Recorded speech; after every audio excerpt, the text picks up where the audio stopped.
Oh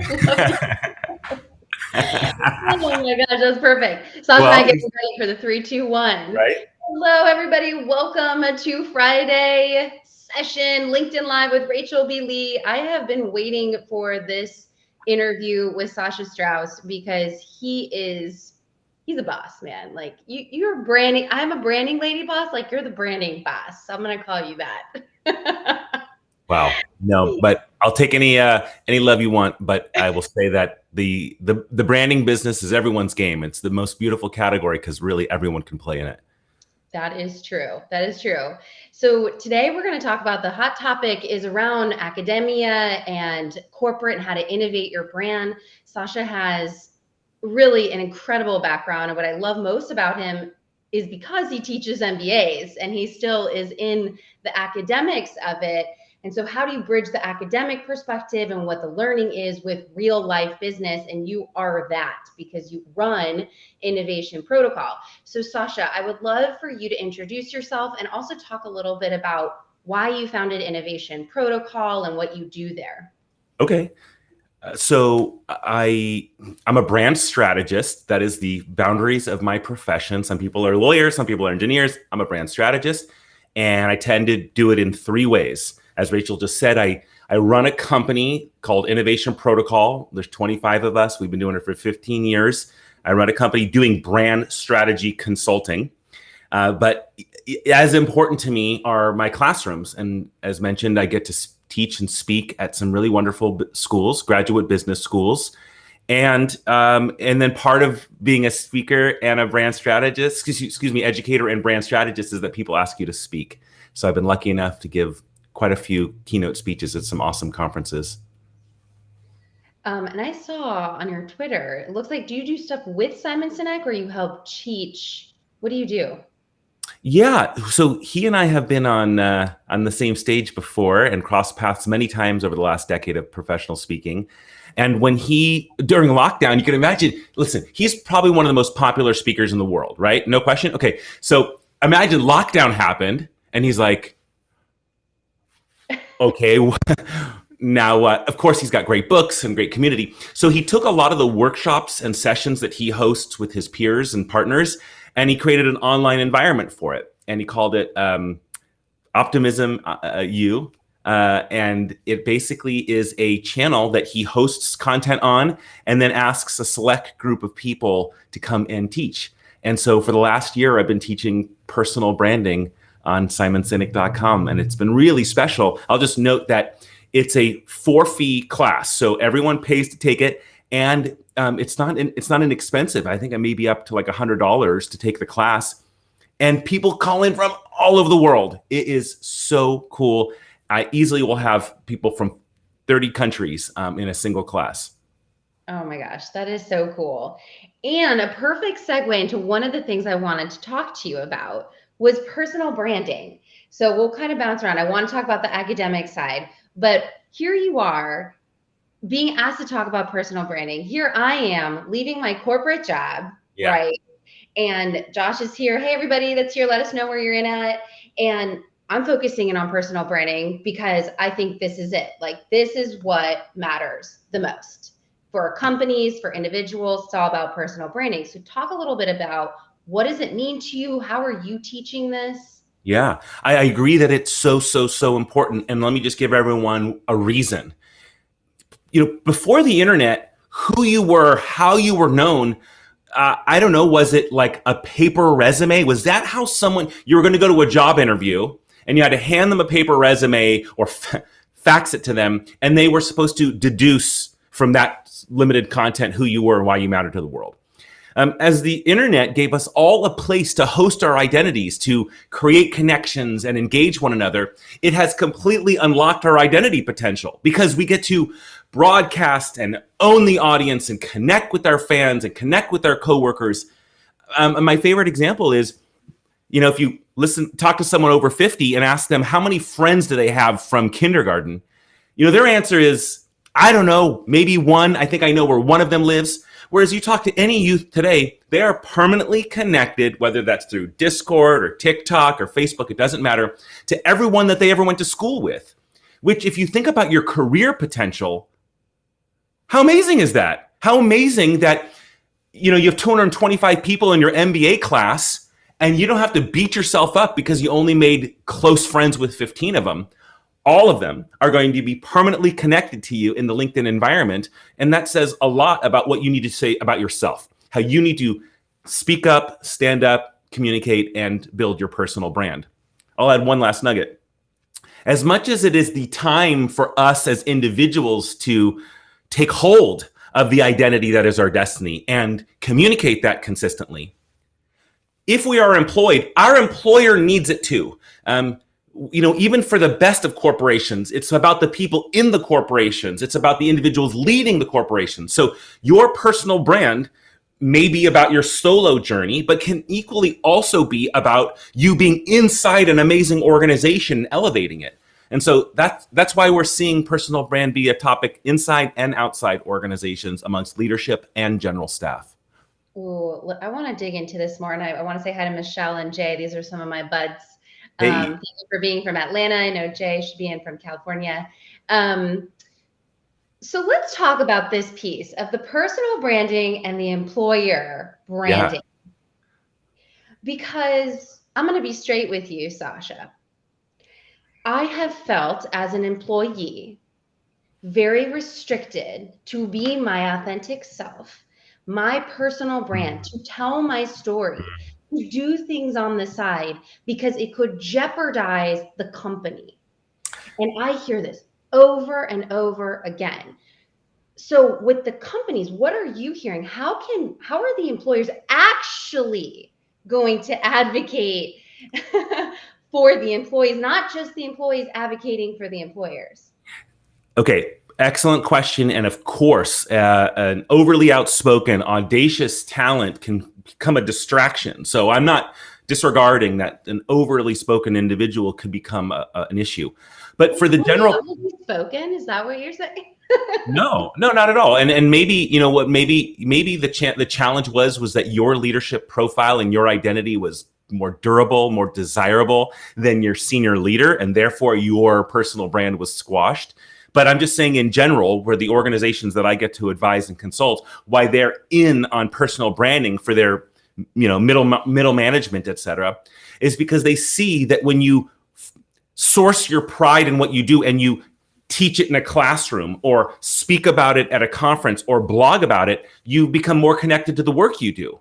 And so that's what we really need as employers. The comp is not going to be enough. The benefits are not going to be enough. The time off is not going to be enough.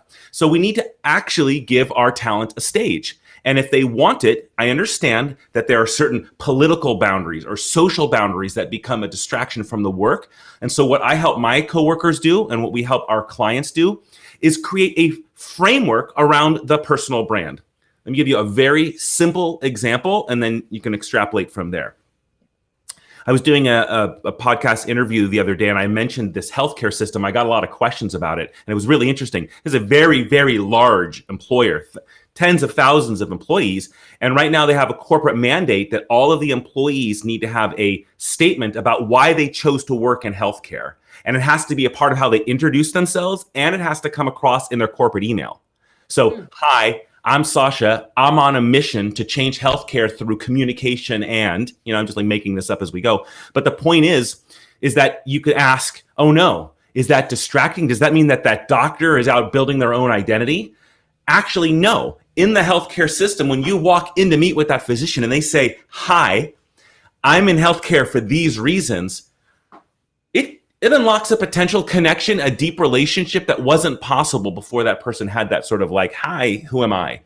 And so just to come back to your question, corporations that are empowering their talent to do personal branding get that the end customer and buyers want to interact with humans, but more importantly, those humans you're employing, they want to be something. So provide the platform for them to be something, and they'll stick around longer, they'll care more, and they'll absolutely reference where they work.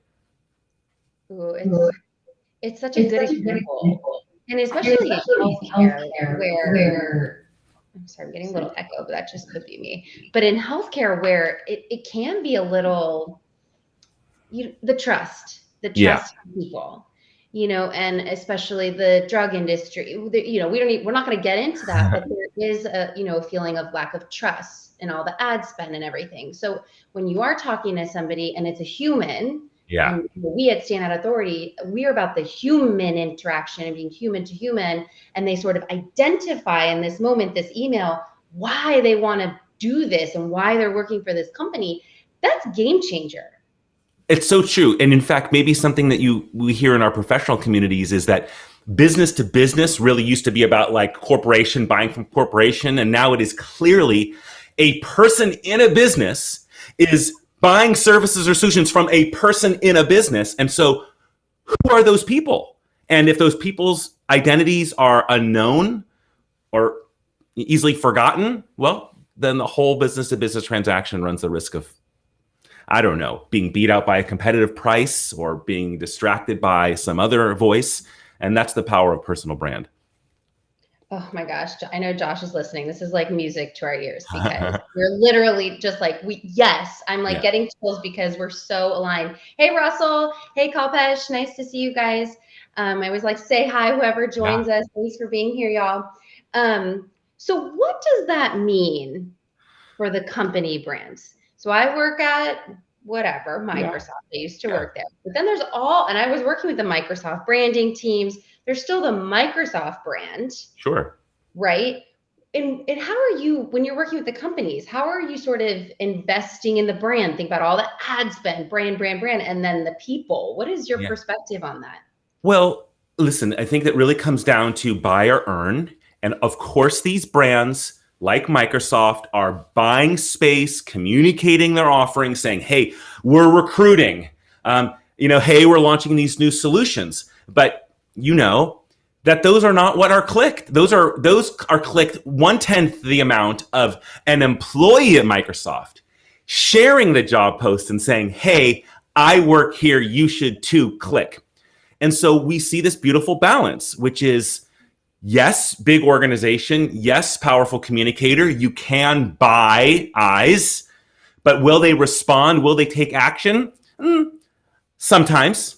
Whereas if you can enable your talent to have an outward voice and they are empowered to speak about your organization and communicate your offerings and ignite interest in a role, you will get far more traction. You'll get more engagement, more discussion, more clicks, and more connection. And that's why these brands are absolutely having to juggle both. In fact, I think you probably can note the behavior on your mobile device. When you know something is a paid placement, they don't need hashtag ad. It immediately feels different than when the exact same piece of content comes across your friend's Instagram story, per se. Yeah. So anyway, perfect example of why these brands need both. Well, and that's the whole influencer marketing, right? Where that's why we've seen such multi-billion-dollar. I'm seeing a little. What do you think about influencer on that? I love it. I have a great respect for influencers, and just to give influencers the credit that they deserve. Before we attach the word influencer to one kind of influencer, let's say a teenager in gaming, I think we all need to take into consideration, for as long as we've had careers, there have been people that are an influence on an industry. Those could be analysts, those could be blog editors. So, everyone sort of write themselves and recognize that influencers have always been around. Right. What's important today is in between buying media and having an authentic human communicate your brand, there's sort of a middle space where you can find influencers, people that already have an audience that are aligned. Maybe they also care about personal branding, or maybe they also are into fashion. And by investing in an influencer, you can unlock more human connection. And that's why we're seeing even the most powerful of brands, even the brands that could buy all the media they want in the world. What are they doing? They're engaging a human, an influencer, a person to relay the message for them, because that's how badly we want to do business with people, with a human, not a business. Yeah, I couldn't agree more. And I'm curious your perspective here on influence and thought leadership.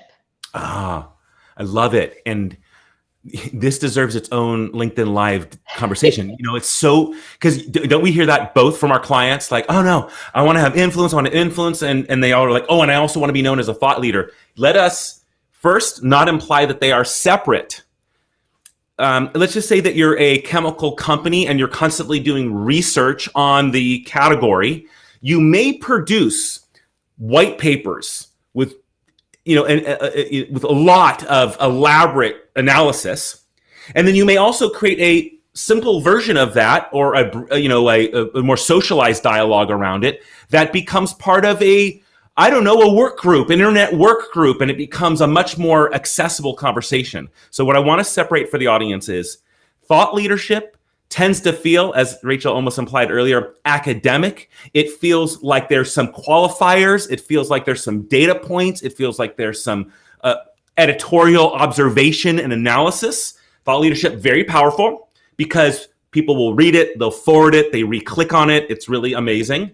Separately, we're talking about what influence might be. And influence might just be someone referencing you or showing up at the right place at the right time. And what's awesome is that you can do them together. Is that thought leadership, digested, simplified, and socialized, is perfect for the influence conversation to seed the community and facilitate a conversation. So that's why I like them both. And I really do not try to hold them apart. I like to let them play together because, by the way, overly academic thought leadership, no one wants to read that nonsense. Overly influencer content, everyone calls that out as inauthentic. But when the influencer, let's say someone teaching how to raise your children, is bringing real world examples and data points to this conversation, they feel like a thought leader to me, but that has influence because their voice has been heard and their audience respects that voice. So big answer to your great question. You're right. It's not or, it's and it's sort of this linear path. And yes. I agree with you. The word thought leader is used a lot in corporations. Oh, we want to be a thought leader in this space, this industry, right? You're right. It is more academic, more data driven. And so how do you have, and I talk about this a lot in my workshops too, is like credibility. What experiences and credibility do you have, and how are you using that to tell your story? And so that's where, to me, like you're saying, the thought leadership and using some data and some research to balance out and to really give credibility to the influence that you have out there, right? Because there's so many people that are saying a lot of shit that isn't true, Sasha. Totally. And they have a lot of influence. So I like the connection of these two. I appreciate your response. Can I give you a fun visual example of what you and I are agreeing on, which is that thought leadership can be influence content. My favorite example of that is infographics. When you're like cruising through the gram or doing whatever you're doing on social and like an information graphic comes up and you're like, hold, and you kind of read into it. And listen, that is probably a brief summary of a much longer thought leadership investment.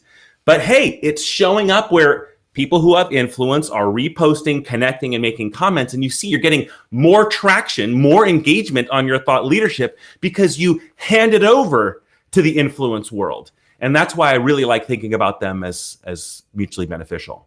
Yeah. And I don't know if people have seen Sasha's like really fun recaps. It must be from your lectures. I think it's in that corner. Do you draw those?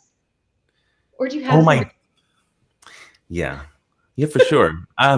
Those things are so cool that you make, must be for your classes. I'm like, right. You used to pay for people to do all that art. I honestly, just because you're asking me, COVID struck. And as I mentioned at my intro earlier, I run a company. So I have all these coworkers, I teach and I speak. And so I have these audiences. I basically was like, oh my gosh, lockdown. What do I do with this rectangle? Like this rectangle sucks, like how am I supposed to make this good? And so I don't want to distract from our interview, but I kind of made like a little display and started drawing all these cards to use for my classes. And it has gone so well. Like, I can't even believe how well it has worked because this rectangle needed stimulation, needed a little bit more, So that's what you're, yeah. So I just use these notes to draw out the cards. And I think it's actually really tied into this idea of branding and how to you yourself building your personal brand and taking what you're doing in your work and bringing that to life on social and then in the classroom. It's just a really cool example, I think, for people. And how do we in this, virtual world, create stimulation in the environment and then out of it. And I think it's a really cool thing that you're doing, because there's that physical aspect of it. I think it's smart. I appreciate that so much. And I like, it's something I'm willing to be proud of. I'm usually a very modest person, but this I'm really proud of, because part of what inspires me to teach the way that I teach was being a student and feeling like I wasn't getting it. The content wasn't connecting with me. And so part of what I obligated myself to at the onslaught of COVID was take into account every one of those students. What are they going to need from this virtual learning experience? And so part of that was, all right, you're going to get this on camera time. What does that even look and feel like? Do you add some lights? Do you turn your desk so that you're getting light from the windows? Do you stand up? Like and I don't know if it's obvious, but I'm standing up right now. Like I made all these choices. I got an auxiliary microphone, an auxiliary camera to try and complete the rectangle. And so what you're referencing, these doodles were just my like cherry on top. How do I hold the space and not, say, can you see my second screen yet? Are you viewing my PowerPoint yet? It's like, no. In my class, this is the screen. This is the space. I love it. I love it so much. Thanks, Marianne, and for being here as well from Zagreb. Very cool. So I would love to talk a little bit about the academic environment that you're teaching in as an MBA and still working with the University of Texas McCombs School of Business. Presented to them on Friday about how do you build your personal brand, your story, and do that on LinkedIn. That was literally my session, Sasha. So what is going on in the classroom? What are the concerns that you're getting? What are you teaching? Because it's a totally new world. It is totally a new world. And by the way, I saw that post. Nice job. That room looked beautiful. Lots of great students. Congratulations on that opportunity. And I implore any of us listening today, all of us remember a classroom where a guest speaker came and they said something that changed our perspective on our careers, our work, our home life. So get out there and go do that. Call all the universities, classrooms, high schools you were a part of as a student and go guest speak there. Okay, so Rachel, your question about what's going on in the classroom today. All right, well, listen, let's just get right to it. The content has been simplified. I don't like that answer, but listen, that's the challenge with having to learn through this. So I'll give you an example. There was a class that I've been teaching for a decade at a nonprofit university, and the class was usually an all-day Friday class. Okay, so you got a lot of space. You could have breakouts. You could have a guest speaker. It was awesome. That got compressed down to 2 hours on video, 2 hours asynchronous homework, watch a video, dialogue, add content into the chat kind of thing. Ooh, that completely changed the learning experience, right? And so I had to either decide that I was sad about it or be like, all right, new format, how do we rock this?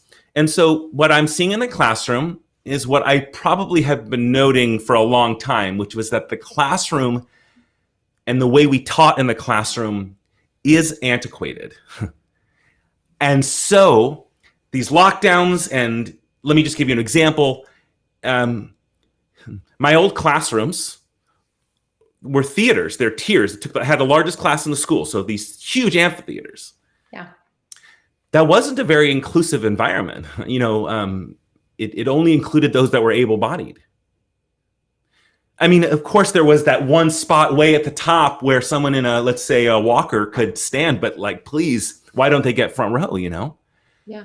All right, well, guess what? Now everybody gets to come to class. Everyone. And even if someone is nursing or caring for a loved one or whatever, they still are coming to class. So as sad as I am about losing my 8 hours of face-to-face experience, it hurts. I'm less of a person because of it. I am really thrilled about what the virtual environment has unlocked for my academic experience, because I get more people regularly connecting and socializing and chatting and touching the work than I ever could in a classic classroom environment. And that to me makes it a win. Makes me glad that this has happened rather than regret it. And what you were just saying, this social networking and socializing digitally, That's it. We were waiting for people to figure this out. And now it's like, we're in it, guys. I have a great example. Rachel, I've been thinking about our interview for the last 2 weeks, and I'm watching my socials to try and have examples to bring to you. And this one happened to me 2 weeks ago, and I've been waiting. So I gave a speech at one of the universities that I teach at, and it's the opening session for their entire 2-year program. They're in a 22-month program. They do all of these modules, and then it's my talk, and then they go off and do their thing, okay? And by the way, I had to wear a mask on stage with a microphone. It was fascinating. And so as I'm sort of preaching on this stage, talking to them about what they need to do, I had a reflection, which was, okay, I've been doing this for 10 years at this university. I've been telling them how important it is to, let's say, build a profile in LinkedIn and connect your classmates. And I used to be an outcast. I used to be called out like, oh, Sasha, you social media freak. Okay, what's amazing now, this is so true, that these students proactively create a profile before they start their first day of class. And then, this is what's so fascinating, that week that I just talked about, how they have their first onboarding week, and I happen to be the last speaker.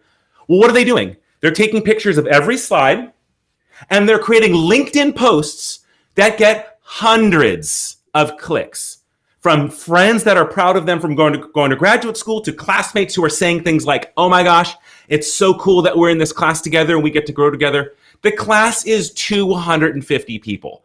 How do 250 people in a crash course 5-day session get to know each other? They don't.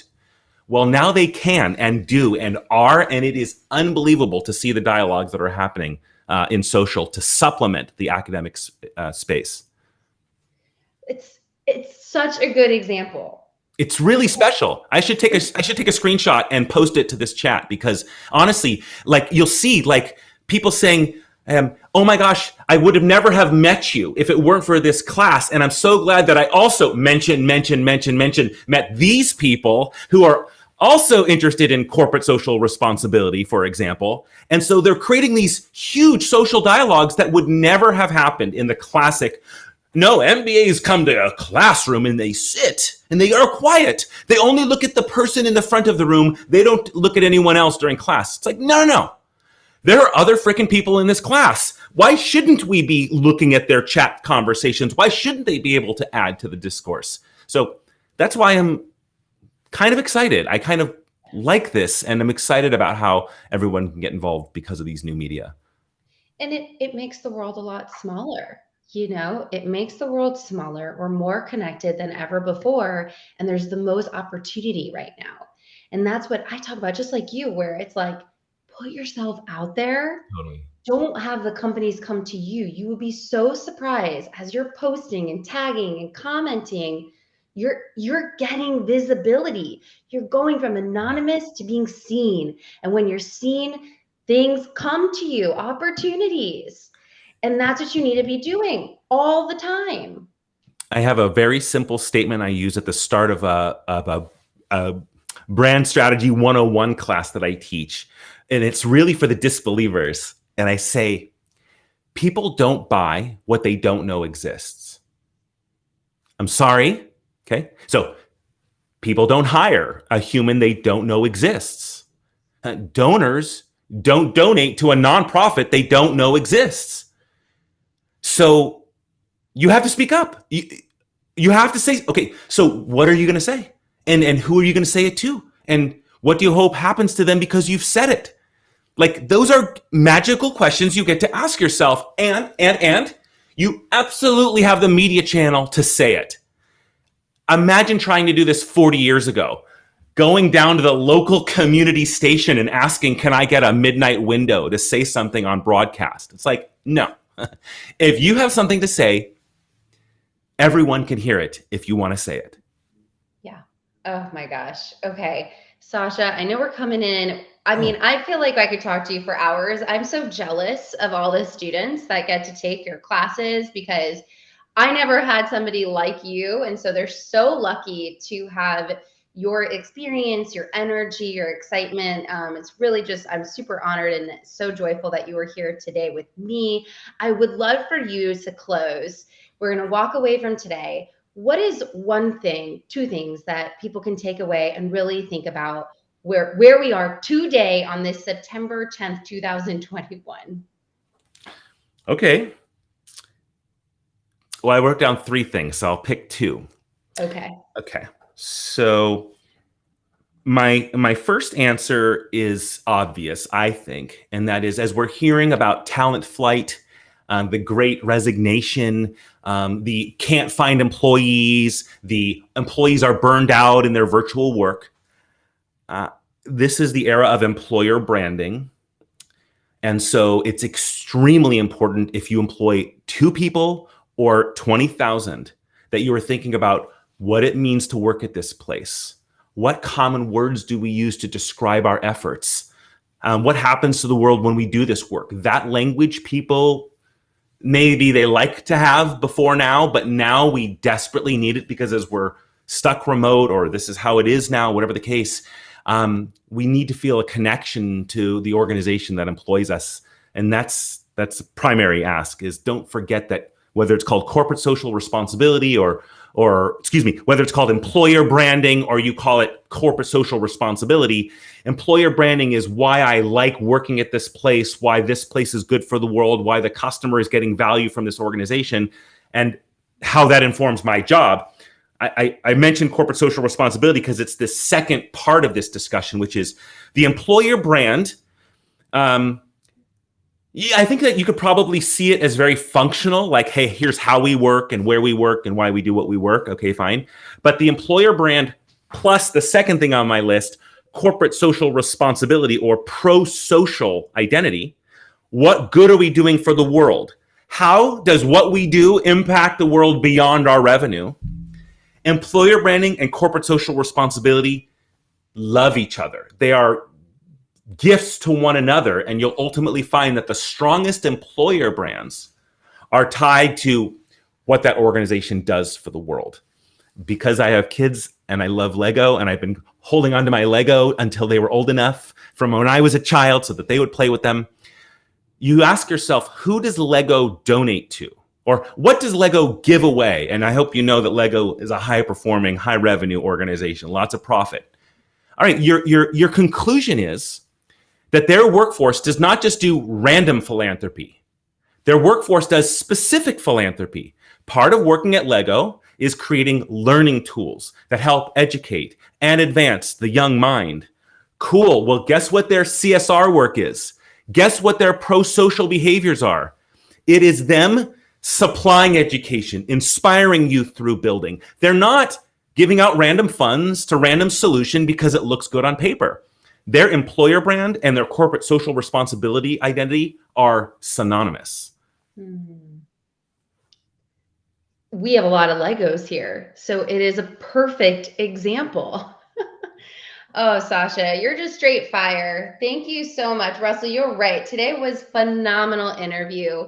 Thank you so much.